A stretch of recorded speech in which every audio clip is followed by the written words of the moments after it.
وہ یہاں پہ بیان کر رہا ہے۔ ماہ رمضان ماہ قرآن، ماہ فہم قرآن۔ اس بابرکت مہینے میں اللہ نے قرآن نازل کیا۔ نزول قرآن سے عموماً ہم یہ سمجھتے ہیں کہ آسمان پہ قرآن تھا اور آسمان سے جو ہے نازل ہو کر یعنی کہ زمین پر آ گئی۔ عموماً ہم یہی سمجھتے ہیں، معنی نزول کا ہم یہی لیتے ہیں، لیکن جو حقیقی قرآنی معنی ہے نزول کا، وہ آسمان سے زمین پر آنا نہیں ہے، بلکہ نزول سے مراد یہ ہے کہ پہلے قرآن قابل فہم نہیں تھا، یعنی کہ انسان کے دسترس میں نہیں تھا۔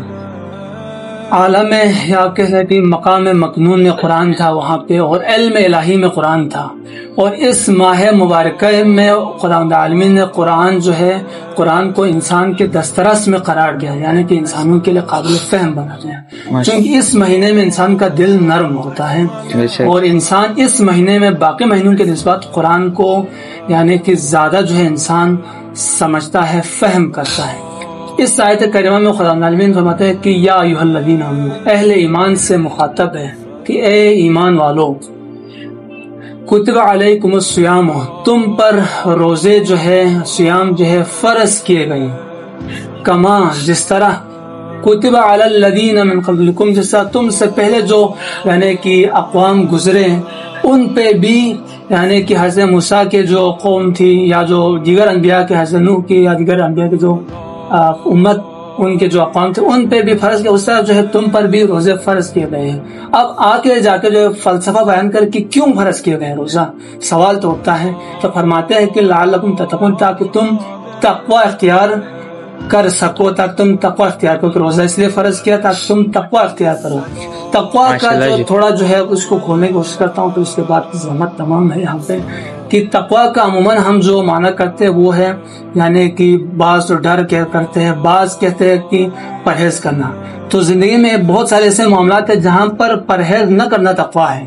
اگر آپ تقوی کا معنی پرہیز کرو گے تو پھر بہت سارے ایسے موارد ہیں جہاں پہ پرہیز نہ کرنا تقوی ہے۔ تو تقوی کا جو ایک جامع جو ڈیفینیشن جیسا شہید مطہری رحمان نے فرمایا کہ تقوی سپر کو کہتے ہیں۔ سپر کو، اس سے آپ جنگوں میں جاتے تو وہاں پہ پرانے جنگوں میں ہوتے تھے مثلا تلوار ہوتے تھے یا تیر ہوتے تھے، نیزے ہوتے تھے، آج کل بندوق یا دیگر ٹیکنالوجی ہمارے پاس ہے۔ تو جب آپ مبارزے کے لیے قیام کر کے آپ میدان میں جب آپ اترتے ہیں تو وہاں پہ جو ہتھیار ہوتا ہے آپ کے پاس وہ تقوی ہے۔ تو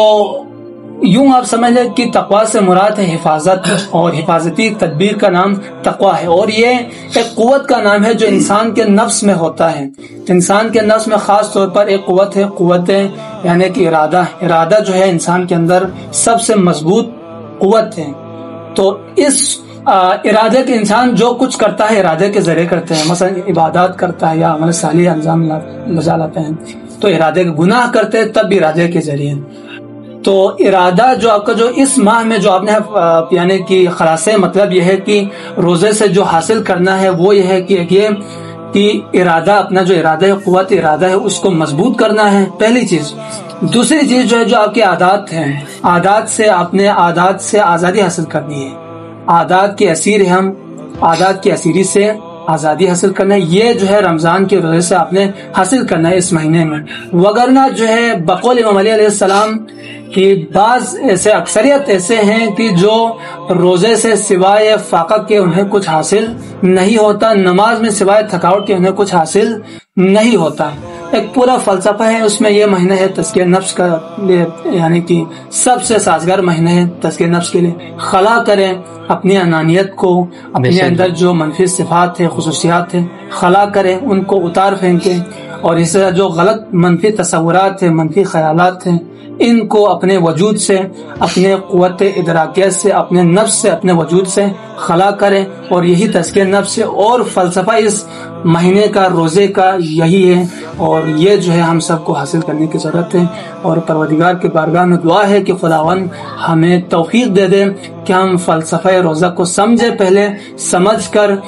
اس فلسفہ کو جو ہے حاصل کرنے کی، یعنی کہ جو ہدف ہے، جو غایت ہے روزے کا، حاصل کرنے کی خدا ہمیں توفیق دے، اور ہمیں تزکیہ نفس کی خدا العالمین توفیق دے دے، اور ہماری جو عبادات تھیں ان کو خدا العالمین اپنے بارگاہ میں قبول کرے۔